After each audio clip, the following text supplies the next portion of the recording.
I think this is possible. It's just gonna be closer. Okay, I wanted to play this game again because I want this to be a complete video. I don't want it to, and I honestly feel like there was something more significant there. Like, maybe I'm not ready to let it go yet. But I think, it's because it's a very important game in my history and my heart. Like, I remember it very fondly. It was amazing. I just, like, had a really good time with it. So, it just... Oh my goodness. I don't know. I'm just gonna see what happens here. I just feel like I talked so much in my first video that now I'm sorry that I'm not speaking as much. I have a lot I gotta get done, I gotta do. I don't have much. I'm just grinding right now, so hopefully the gameplay can fulfill some people's hearts. But yeah, it's not like it was saying too much. I feel like I've just said a bunch of random stuff, but I feel like it was my time in my life to try. I'm gonna try to speak. I just felt like this is the time of my life where I should experience this game again, or this map, because like I said, this map very much frightened me, and I think it's because the idea of exile like frightens people a lot, like things being not used to getting where you're going. But I do believe in God, and I feel like he sometimes will do supernatural things to better fulfill his purposes.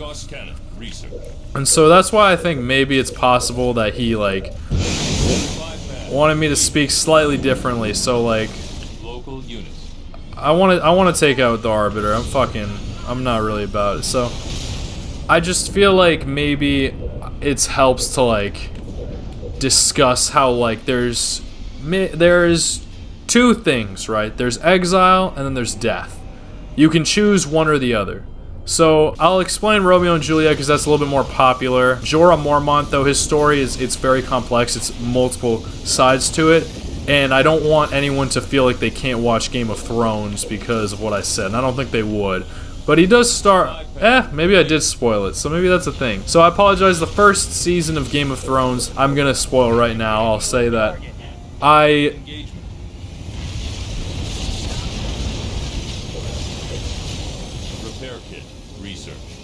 That Jorah Mormont is an exile of Westeros, and he's a bit of a spy, and he betrays Daenerys Targaryen because he wants his freedom back. He was sentenced to death for selling slaves in Westeros, which is illegal there. He just found some people who were stealing on his land and tried to sell them to pay, to support his very, costly wife. He ended up going through with that. He ended up like getting caught by Ned Stark, who's the main character there, and he is sentenced to death, but he runs away. And he makes a deal with the head government, the capital, to say, hey, like, if you spy on Daenerys for us, we'll give you your freedom back. We'll pardon you, you can return to your home. But it's not like, I don't know if his family would have accepted him anyway. I don't know, there's a lot to it. But he ends up falling in love with Daenerys and not wanting to betray her after all. But she ends up finding out eventually. Fine, I'll spoil more, I'm sorry. If you haven't seen Game of Thrones, like, sorry, you're getting a spoil for you right now. She ends up finding out that he betrayed her because, as it says in Luke 12, every lie said in the dark will be brought to the light. If you haven't experienced that yet, you probably will soon. Sorry to break it to you.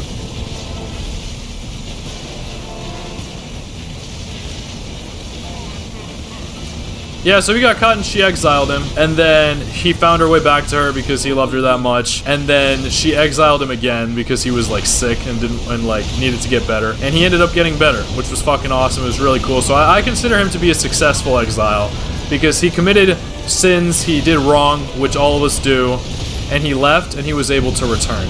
That was his choice of exile. He didn't want to die. He wanted to continue his life and succeed and be successful. Alright, if they're not gonna build this base, I'm just worried. Alright, that's cool. I kinda want, okay, let's see if I can do this. And, I guess so yeah, that's Jorah Mormont. But with Romeo, he was so in love with Juliet. Except Juliet wasn't a queen, she was a princess. A queen has authority. Authority to kick him out and say, go away. Juliet was still young, she wanted him around, but he had killed somebody. He killed somebody, and it was like, it was a fight, sure, but when you kill somebody, there's no going back from it. Even if it was like instigated or whatever, you can't turn back from that. So upon killing somebody, he was like, there's no way I can leave Juliet behind. Yeah, this is definitely more suited. I can tell stories here, whereas that was just more about the game. Oh, look at that Gauss cannon go. I fucking love that shit. Instead of leaving Juliet behind, he was like, I don't want other people to look at her when I can't. which is like a very, like when people become possessive and it happens in very young relationships, jealousy is a big factor. And I don't think a little bit of jealousy is bad. It shows that you care for her or him and you want them to be yours and only yours, which it depends how you phrase it. Like, I admit that, like, there is, like, in nudity, you should only be seen nude by someone you are intimate with, like, for a few, like, if you're dating someone, and no, fine, if you're married to someone, we'll go that extra step, and the idea of marriage, if we're speaking very, like, historically based, you want them to only have sex with you, and that, I think, is how it was intended at the beginning of time. And so if someone else is able to see them naked and have that imagination of how you can, there's no secrecy, there's no mystery to it anymore, anybody can have it, there's nothing special. Why would you marry someone if everyone can have what you would have to commit to? Because, like, marriage is a big responsibility. You have to care for them, you have to, like, eventually maybe have children with them or have any sense of that. I'm glad so it's complicated. I'm leaving that basement. I don't give a shit. Cool. I think this game is good. It took some more time, but whatever. So, but the thing is, like, her posting on Instagram or, like, her being around other guys or something like that, she's not, like, having sex with them, okay? And she's not, like, getting naked for them. And she's not, like, sucking dick, making out, like, whatever. Sorry, I'm speaking from the guy's perspective. Maybe for a girl's perspective, he's not, like, eating her out, he's not, like, having sex with her.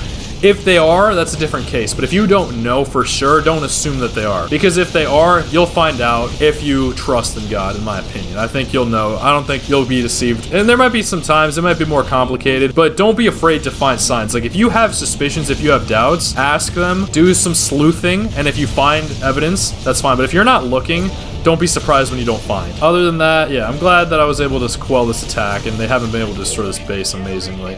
I don't know why I did that. That was fucking dumb, but whatever.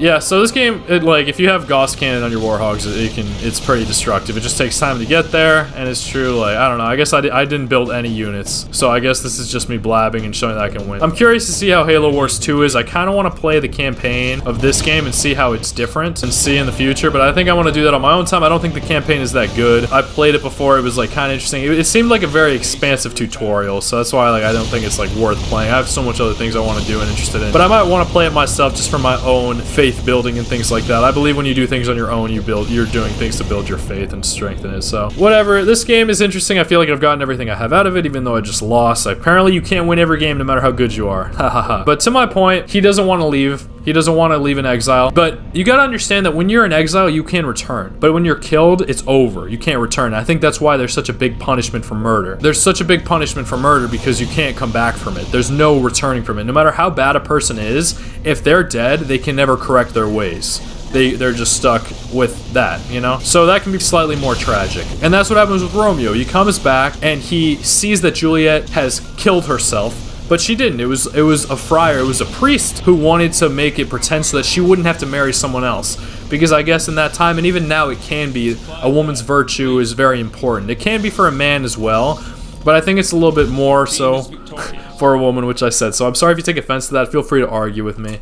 We won. I came in first. Cool, cool, cool. You can look at these stats if you want. I guess I'll go down the line. I literally didn't do shit, but it was whatever. You can win sometimes like this. I guess you can exploit games. So this game came out in 2009. I know it said on the main screen that it came out in 2016, but it's a bit different. So I guess this will give me the opportunity to blab a little bit further and whatever. So hopefully this doesn't cut off.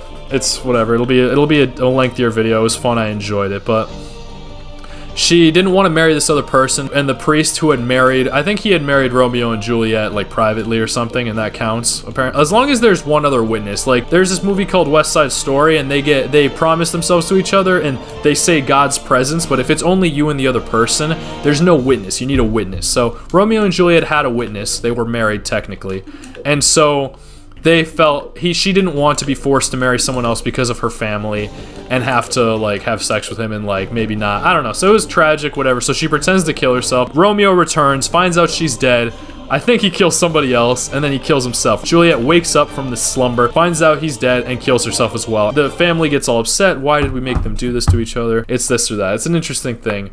But I guess my point is that, like, they never had the chance to have a loving life. Like, maybe if you believe in an afterlife, they're able to be together in heaven. That would be pretty and nice. I don't believe that suicide immediately condemns you to hell. I don't believe that. I used to think that it could, because one of the commandments is thou shalt not kill, and if you kill yourself, then you've committed that act and you can't repent of it. But I don't know, like, maybe there's more. I don't think it's that cut and dry. I think we're put up Judgment Day, and heaven and hell is a very Christian topic. It's not like in Judaism, it's not that much. In Islam, I believe it as well, but I don't know it as much to know. So that's why I say Jesus is the one I believe that speaks and, like, eventually tells us whether we are granted passage into heaven or condemned for eternal damnation. So I know that's scary, but I don't think that. I think that Romeo and Juliet ended happily. Like, I know they died and whatever, but the life that they wanted wasn't possible here on Earth. Maybe it is in heaven. So, but all I'm trying to say is that, like, hold on to your life. I guess what I'm saying. Even if you're facing punishment for whatever crime you may have committed, hold on to it. Whether it's prison, whether it's you have to leave a hometown, you have to leave a group, you have to leave a society, you have to leave a school, even. Like, know that even if you don't return, you can find a new life somewhere else. But if there's a person worth it to you, which I think is the more romantic sense, find them. Find that person, only if they, like, of course, want to be found, and, like, it's real love and it's not one-sided. Love is not a one-sided act. It goes both ways. So, like, you can confess your love, you can profess your love, but if they don't return it, you have to accept that. Okay, I'll say that much. But Daenerys, as upset as she was, she exiled him. He returned. He said, please, please, please. She said no again. He came back again, and then she exiled him to find a cure. He found that cure. He had enough faith, and he returned without killing himself, because that illness that he had usually ended in death. So I thought that was pretty. And I think Romeo was a failed exile because he ended up taking his own life. He did return, but he didn't really want to leave because the thought of exile was so terrifying to him, imagining her with someone else. But if you're gone and she ends up marrying someone else, like in The Great Gatsby, for example, she was never yours to begin with. A true love will not accept anything lesser than the love that they choose. And I think I'm going to end on that note. I hope you enjoyed this last episode of Halo Wars. I definitely enjoyed playing it. Like I said, I might play the campaign on my own time. I might try to do it on Legendary, which I clearly haven't done before. I think you get more out of it in a game doing it that way. Even if it's more difficult, even if it takes more time, the games that I play on the hardest difficulty are amazing. As long as you can complete them. Tomb Raider, for example, is a game that I didn't want to do that because it's very puzzle-based, and some of the difficulty settings, it changes how many hints you get, so I need hints. But in combat and stuff like that, if you die, you die, you die. You'll have more time with the game if you make it more difficult. So I've proven that I can win. I've proven that I can lose. I love this game. It has a soft, very tender spot in my heart. I really, really, really am grateful to be able to have this game on my channel. I hope you have a beautiful rest of the year and into the future. If you're finding me in the future, I'm happy to have you here now. I know if you find me in the future, it's probably not with this amount of subscribers that I had when this video came out. It's probably much more, hopefully, because I think that it's a gradual increase. I don't think it's easy for for such an increase of a decline in subscribers unless you do something very questionable, very controversial, and I don't expect myself to do that. I feel like I am a man now that has experienced a lot in life already, and I understand the things of God and understand why we are punished the way we are sometimes. And I'm sorry if you're not religious. I do believe in God, and I think that we can have a good conversation on opposite sides, but I'm never going to change my stance. I do believe that there is a God. I hope I can convince you that there is one as well. I just believe that he's the ultimate judge and he knows the best for us, and when it's my time to join him, I will. But until that time, there's a lot of stuff I need to do here. So I will trust in any exile that I'm given, because I know even when I'm alone, I'm still with him. On that note, it's been Tog. I hope you enjoy your night, evening, morning, whatever it is that you're doing. Stay awesome and peace.